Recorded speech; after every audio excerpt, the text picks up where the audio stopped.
최진봉 교수, 백성문 변호사 자리했습니다. 오늘 첫 번째 주제 보겠습니다. 왜 나에게 한국 정부가 비자 발급을 해주지 않느냐. 비자 발급 거부는 부당하다는 가수 유승준 씨의 파기환송심에서 법원이 유승준 씨의 손을 들어줬습니다. 입국이 가능해질 것 같기도 한데 살펴보겠습니다. 먼저 그동안의 오늘 파기환송심의 핵심은 왜 LA 총영사관에서 저에게 한국 비자를 내주지 않습니까? 이 부분이었던 그렇죠. 거죠. 네. 그러니까 거부 처분에 대한 취소를 구했던 것이고 네. 1, 2심에서는 거부 처분 정당하다고 했는데 대법원에서 아니다. 그 17년 전에 법무부 장관의 입국 금지 조치 그것만 가지고 네. 아무것도 판단하지 않은 LA 총영사가 잘못됐다고 했고요. 그래서 네. 파기환송했죠. 오늘 파기환송심에서는 대법원의 결정을 그대로 다 따랐습니다. 그러니까 그 당시에 법무부 장관의 입국 금지 조치 이후에 사실 아무리 배역기 피자라고 하더라도 40세가 넘으면 네.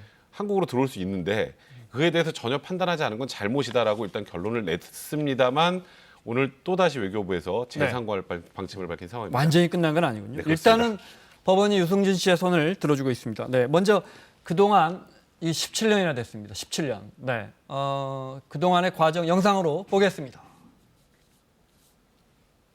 인기 가수 유승준 씨가 병역의 의무를 이행하기 위해 오늘 대구에서 증병 신체 검사를 받았습니다. 4급에 해당합니다. 즉 공익 근무는 해야 될 대상자다 이렇게 되어 있습니다. 저는 한국 어떤 국적을 포기하기도 싫었고 또 지금 현재로 있어서 제가 지금 처해 있는 상황이 여러분들의 관심과 또 사랑을 너무 많이 받고 있는 사람이기 때문에 당당히 군에 가겠다는 입장을 밝힌 바 있었던 가수 유승준 씨가 그 말을 지키지 못하게 됐습니다. 오는 4월 공익근무요원으로 복무할 예정이었던 가수 유승준 씨가 지난 18일 미국 LA시에서 미국 시민권을 취득함에 따라 입대할 필요가 없어졌습니다.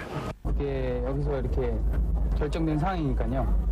그거에 따르려고 지금 그러고 있습니다. 병역을 면제받으려고 미국 시민권을 취득했다는 의혹을 받고 있는 가수 유승준 씨가 오늘 새벽 인천공항에서 입국을 거부당해 미국으로 되돌아갔습니다. 진짜 죄송하고요. 네, 저 본의 아니게 많이 이렇게 실망시켜드린 건 죄송합니다. 유 씨의 여권은 미국이 발행한 것으로 이름란에는 스티브 승준이라는 미국 이름이 기재돼 있습니다. 입국 심사를 기다리던 중 입국 거부 통지를 받자 유 씨는 잠시 말을 잇지 못했습니다. 금지가 나왔다는 거는 저한테 너무나도 유감이고 또 난감합니다. 13년째 입국 금지 조처를 당하고 있는 가수 유승준 씨가 사죄의 뜻을 밝히며 한국에 오고 싶다는 희망을 피력했습니다. 유승준이라는 이름을 다시금 회복하고 싶은 그런 마음입니다. 실망하셨던 거 진심으로 사죄드립니다. 자, 17년이나 걸렸습니다. 그동안의 과정, 27살 때인가요? 저게 시작돼가지고 지금 44살이랍니다. 그렇습니다. 네. 그러니까 17년 동안 사실 이제 공익근무요원을 판정을 받았었는데 시민권을 획득하면서 국적이 포기가 됐고요. 네. 시민권 획득하면요 바로 국적이 상실이 됩니다. 그래서 이제 법무부가 유승준 입국 금지를 시켰고요. 그러니까 본인이 시민권을 획득한 이유가 병역을 네. 기피한 목적이다 이렇게 판단했고요. 그리고 이제 소송을 사실 2005년도에 처음 냈는데 1, 2심의 원소 패소 판결이 났지만 네. 이번에 이제 2015년에요. 그 2015년에 죄송합니다. 그러니까 2015년에. 입국 금지된 지 13년 만에 이제 왜 내 비자를 내주지 않습니까? 않느냐 하고 네, LA 소송을 총영사를 낸 겁니다. 대상으로 이렇게 소송을 냈었고 오늘 이제 대법원에서 원심 파기완 오늘이 아니죠. 7월에 원심 파기완송이 나왔고 네. 오늘 파기완송에서 다시 승소해서 비자 발급 거부를 취소하라 네. 이렇게 결정이 내려진 상태죠. 그러니까 쉽게 말하면 LA 총영사관이 유승준 씨에게 한국에 비자를 내주지 않는 것은 부당하다 이런 결정이 나온 맞습니다. 거죠. 네. 그러니까 일단 지금 이 사유로 거부한 것은 잘못됐다라는 건데 이론적으로는 또 발급을 거부할 수는 있습니다. 그러니까 다른 사유를 들어야죠 대신에. 네. 그러니까 지금 이 사유를 가지고 발급을 거부할 수는 없는데 다른 사유로 또 발급 거부를 할 수는 있습니다만 지금 법 규정상 현실적으로 다른 사유를 들어서 발급을 거부하기는 좀 어렵다. 네. 그러니까 유승준 씨가 여기서 만약에 재상고심에서 동일한 결론이 나온다면 한국으로 들어올 수 있을 가능성이 높다는 얘기가 나오고 있는 겁니다. 네. 일단 외교부는 다시 상고를 네, 하기로 맞습니다. 재상고하기로 했어요. 네, 맞습니다. 알겠습니다. 네. 대법까지 가서 파기환송된 것을 파기환송심에서 유승준이 또 이겼는데 네. 우리 외교부가 포기하지 않고 또 상고하겠다. 네. 사실 그거는 좀 여론을 의식한 행동이라 좀 봐야 될 것 같은 게요. 대법원에서 한번 판단했고 그거를 파견성심에서 확인하면 그러니까요. 재상고심에서 갑자기 우리가 생각해보니까 잘못했네라고 바꿀 확률은 거의 제로에 가깝습니다. 네. 이게 여론 때문에 일단은 재상고를 하는 것 같은데요. 네. 오늘 그런 얘기가 나오죠. 외교부, 그다음에 국방부, 또 법무부가 네. 이 사안에서 협의를 하겠다는데 그 이유가 있습니다. 왜냐하면 이제 예를 들어서 유승준 씨가 다 이제 승소 판결 받았다고 하죠. 네. F4 비자를 냈어요. 냈는데 입국을 못할 수가 있습니다. 왜냐하면 2002년 당시에 법무부 장관이 내렸던 그 지침, 입국 불허 지침이 지금 소멸되거나 바뀐 건 아니거든요. 입국 불허라는 게 유승준 씨에 대해서 아니면은 유승준 씨에 대해서. 유승준 씨에 네, 대해서. 그때 이렇게 콕 집었었으니까. 그러니까 이게 만약에 법원의 판결이 나오고 나중에 비자가 나오면 이제 유승준 씨를 어떻게 할지에 대해서 내부적으로 논의를 좀 해야 되는 거예요. 이게 세 네. 기관이 다 필요합니다. 그러다 보니까 이제 논의를 한다는 겁니다. 네, 법무부는 입국을 책임지는 기관입니다. 네, 맞습니다. 네, 알겠습니다. 올해 병무청에 대한 국정감사에서도 의원들이 이 부분을 물어봤어요. 잠깐 병무청장의 입장 들어보겠습니다. 그렇다면 앞으로 유승준이는 어떻게 되나요? 한번 전망을 해보면. 아마 입국이 어려울 것으로 전망합니다. 저는.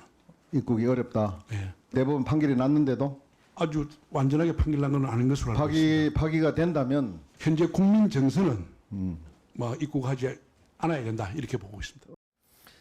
그러면 이제 재상고하기로 해서 네. 재상고해서 또 유승준 씨가 이긴다고 해도 또 한참 시간이 걸릴 거고 이러다 쉬운 살 되는 거 아닌지 모르겠습니다. 그렇죠. 비자는 그래서 발급받는다고 치죠. 네, 네. 그 이제 그러고 나서 총영사관으로부터 비자 발급을 받아서 한국에 네. 들어오면 네. 우리 법무부의 심사를 받아야 한단 네, 말이죠. 그렇죠. 거기서 또 입국을 불허할 수도 있다 이 말씀. 아까 2002년에 그 사유가 상황이 또 나올 수 있는 거죠. 한국 네. 와서 들어오질 못하는 상황이 될 수도 있는데, 근데 이제 법원에서 예를 들어서 이렇게 판단을 한다면 법무부도 방침을 바꿀 가능성이 굉장히 많아요. 네. 그럼 이제 F4 비자를 발급받는 것 자체가 사실상 형해화되잖아요. 법원의 판단이. 그러니까 그것 때문에 일단 외교부와 일단 법무부가 협의를 할 거고, 병무청 입장은 당연히 국민감정고려하면 들어오면 안 된다라는 것이지만 일단 법원의 판단까지 나오고 비자까지 발급이 된다면 또 사실 이제 병무청에서 할 수 있는 것은 또 분명히 한계가 있다고 봐야죠. 네, 알겠습니다. 이틀 전에 유승준 씨가 유튜브 채널에 이런 영상을 올렸어요. 뭔가 메시지가 있는 것 같은데 한번 볼까요? 네.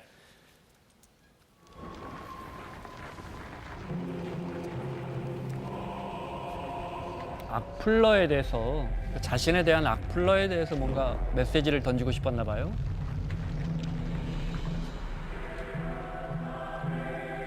너가 쓴 악플들 다 보고 있었다. 영상은 아마 유승준 씨가 그동안에 중국에서 좀 활동을 했는데 그때 영상 같아요. 네.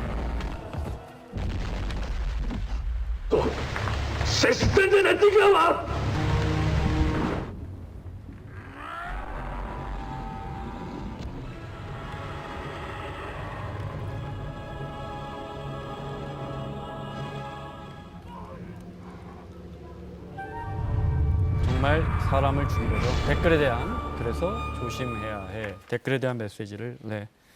뭐 악성 댓글, 그동안 본인에게 쏟아졌던 악성 댓글에 대한 뭐랄까 경고성 발언, 네. 뭐 그렇게 보여져요. 그래서 상당히 좀 이게 뭐 물론 본인의 의사를 표현한다는 점에서는 뭐 이해가 되는 부분이 있긴 하지만 네. 본인에 대해서 비판적 입장을 가진 사람들의 생각마저도 저렇게 악성 댓글로 다 치부하기는 좀 너무하다는 생각도 듭니다. 그러니까 예를 들어서 제가 정말 그 유승준 씨를 인간적으로 또는 인격적으로 모욕을 하거나 모독을 하거나 폄훼했다면 문제가 있다고 봐요. 네. 그런데 유승준 씨가 들어오지 못하는 것에 대한 여러 가지 의견들을 개진한 건 마저도 악플로 혹시 생각하고 있는 건 아닌지 이런 우려가 들어서 저런 유튜브에 저런 걸 올리는 것이 과연 국민들의 정서를 바꾸는 데 도움이 될까 이런 생각도 들고 하나 네. 더 말씀드리면 저게 영화의 장면이에요. 본인이 출연했던.